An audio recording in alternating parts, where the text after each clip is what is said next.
Team of reporters is monitoring every move by police and protesters.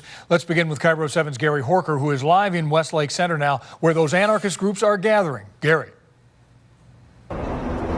No question. Having covered this Mayday, this part of Mayday, for many years, Steve, I can tell you from experience, there seems to be a larger and more organized group of anarchists at Westlake, and definitely more Seattle police officers.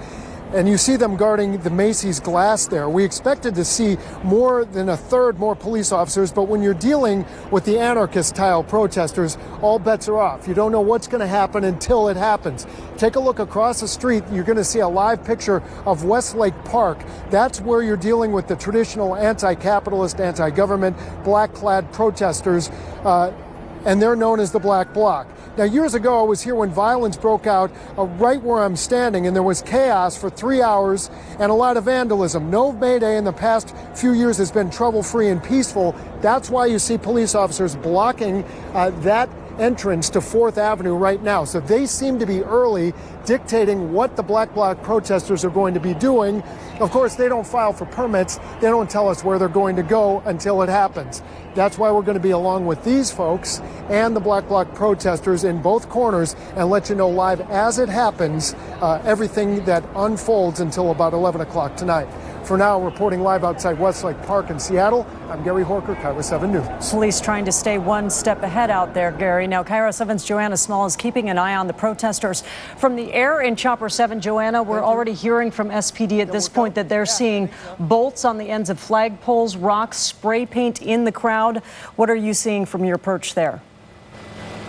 We've seen similar things. You know, it's a little bit tougher to get as close because they're on the ground, but we definitely saw some equipment or some materials in the center of a group, and I want to show you that group. It looks to be a small group, but it's growing, and there are definitely people who are along the periphery of that group who might just be watching. Some of them also might be participating and filling that in, but they kind of surrounded themselves with banners. We know that some of those banners said, "We are ungovernable." We saw a Black Lives Matter banner, and they are currently on the move. So I'm not sure what happened to that bag of material that we were looking at, but we could spot rocks and what appeared to be cans of spray paint as well. And I did see that Seattle police confirmed that they are seeing that on the ground. Now, if you are trying to drive this area right now, you need to be aware 4th Street between Pike and Pine are closed off, but you can still drive along Pine. Protesters, however, are on the move, and the situation is constantly changing. That's why we're here above it all to keep you updated on where you can and cannot go and if things turn violent. But of course, we're always hoping for a peaceful protest. But for now, live from Chopper 7, Joanna Small, Cairo 7 News. And Joanna, our colleague Cairo 7's Henry Rossoff is at the front of that group of protesters. We'll hear from him in just a little bit as they get moving in downtown Seattle right now. Now, car dealerships in Seattle are taking steps to protect their inventory during Mayday. The Worthington Post tweeted out this picture of Ferrari and Maserati of Seattle on Capitol Hill, which pulled its cars off the show floor. Overnight, vandals targeted some Capitol Hill businesses, which were boarded up in anticipation of today's protests. We spotted this new graffiti at 4:30 this morning at the Starbucks Roastery on Pike Street and Melrose Avenue. Again, it is all in preparation of potential damage from anarchists. I hope it doesn't happen, but let's check in now on the ground. As we said, our Henry Rossoff is moving along at the front of that line, and Henry, we already seem to have a bit of a face-off there. Protesters just started going down Pine and got stopped immediately by police at 5th, and we just saw a protester use one of those flags actually as a club to smack one of the police officers in full armor on the head, and there was a short scuffle and pepper spray was deployed. This is just 2-3 minutes into the protest as you watched it unfold live from Chopper 7, but what really seemed to have driven the point of conflict at this point is that the police officers stopped the protest immediately at 5th as they tried to move toward Capitol Hill direction and really didn't give them any choice but to stop right here. So right now we are pinned at Pine and 5th, and you can tell, pardon the language folks, but you can tell a lot of immediate frustration. They didn't really seem to be allowed to march in any direction this year, and the police just stopped them immediately. This is where we're stuck at right here. Let's take another live look at the police and the protesters. Right here is where we saw someone use one of those flags with black as a club and smack a police officer on the head, and pepper spray was deployed, and you can see Police officers trying to back them off, but not yet making arrests, although we did see some of those non-lethal methods used against them. And now police are taking the sign. Just going to let you watch live for a second here, guys, and be quiet, let you soak it in. Well, Henry, it is something we have come to expect out of these protesters. They're trying to get some sort of rise out of the police who are standing their ground. And I know you can't hear me very well, Henry, so you just hang in there for just a moment as we continue to watch. And as it appears right now, there are as many press and police, perhaps more so, than protesters as we continue to watch this again happening in downtown Seattle. And you know, Steve, we have seen this unfold over the years now, and already it looks like a difference this year is that in the past, police have reacted to protesters and where they're going. We know that the police have 30% more officers out there this year, that they have been training for the last couple of weeks in crowd control and response to riots. And it looks like from the very beginning this year, they are trying to set the tone and also set the direction. They set up those hard lines. The protesters were not able to penetrate those lines, and now they're directing the protesters. This is a little bit different than what we have seen in the past as we go to Chopper 7 right now that stays above that crowd as they have had to turn around. From what we could see from that line that police set up where Henry Rossoff was, have had to turn around now and head up this street. I believe that is 5th, if I'm not mistaken. I see Nordstrom there on the left. So we continue to watch this small band. This is what they do.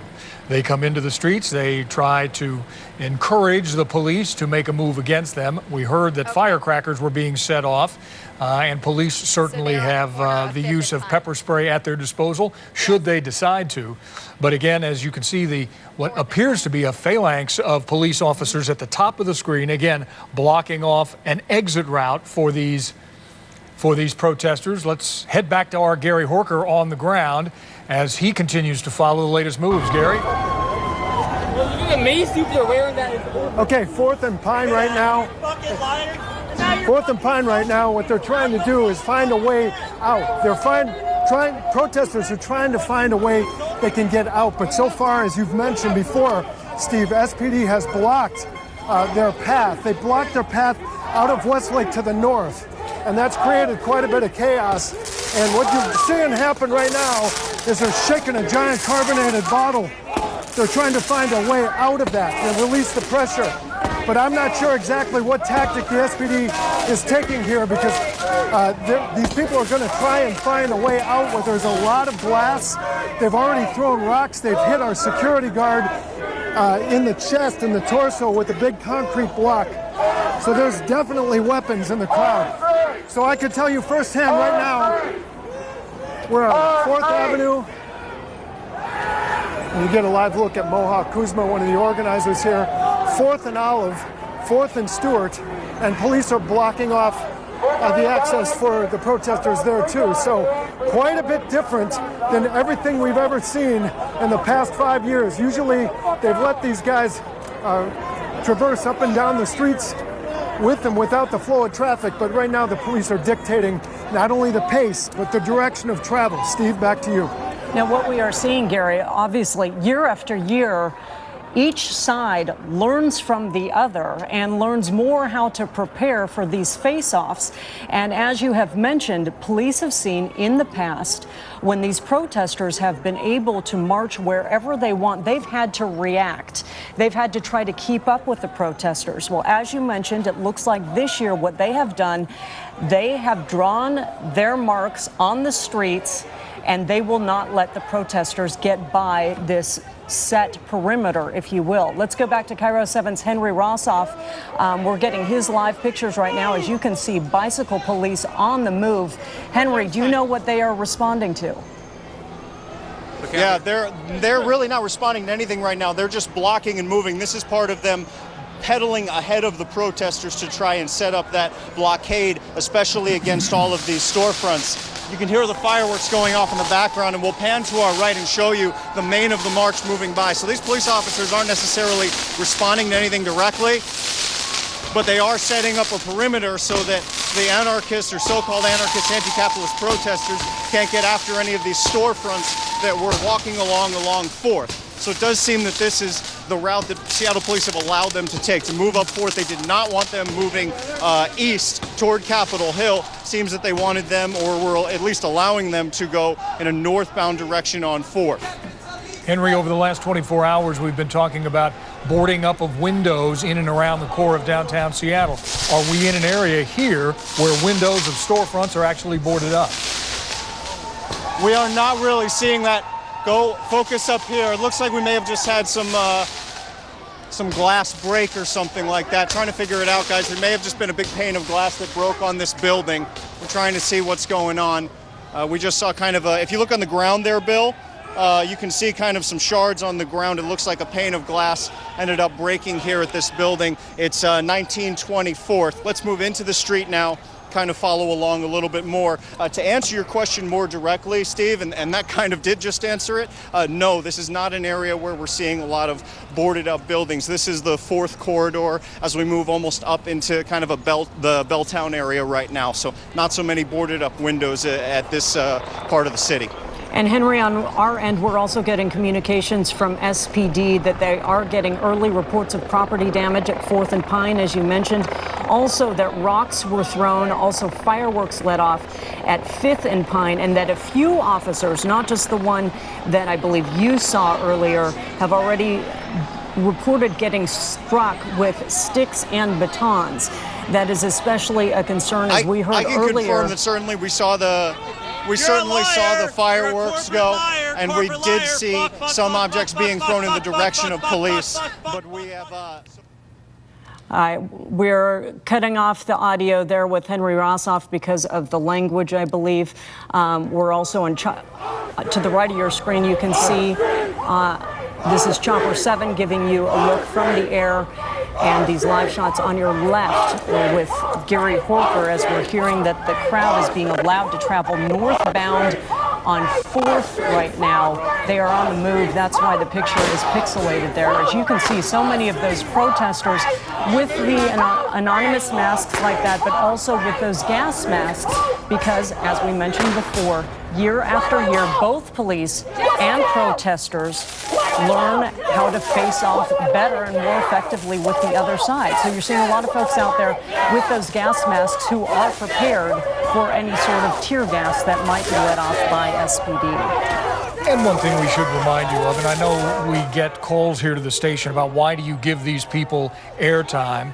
So one thing we do want to remind you of is this is happening in the downtown core of our city on a beautiful Sunday evening when there are both tourists and residents who are downtown just trying to take in the evening, who are also trying to enjoy themselves on a Sunday evening out. But remember, this is also a day of very peaceful protests. May Day is that way around the country, and in fact around the world in most cases. We had a number of peaceful marches today. This group, however, takes it upon itself, as it does in a number of other cities around the world, to cause problems, to break windows, and say they are against everything that is capitalistic and everything about our society. There you see our Gary Horker marching along, trying to keep up. That's the theater right there, the Coliseum Theater. Can you guys hear me? A Cinerama Theater, I beg your pardon. And Gary Horker, let's go to you. Okay, 4th and Lenora, this is where the Cinerama is. We're going to turn around and walk a little backwards here. That is the tip right there, the very, very front of the protest, where the banner is. And we pan over to the right, you can see how Seattle police are funneling every protester into a route. And this is the first time in history that this has ever happened. We've often seen them reverse course. And as you've mentioned before, Steve and Monique, usually police officers are trying to keep up with the protesters. This time they are dictating the pace and the route. And I'm not sure where this is going to end up, but having covered this for many years, this is brand new. Obviously they bottled this area up. There's a lot of pressure here. And then you're going to see up ahead of us, police are flanking every office building. They said that there would be 30% more volume of police officers, and folks, I believe it. There's no question. We're having a problem with Gary Horker's signal right there as he is marching with the crowds, but we will get him back in just a moment. We want to let you know also that we have heard from Seattle police, and they say that there has also been damage to a residential building that's at 4th and Virginia. For those of you who know the Escala building, there have been broken windows there.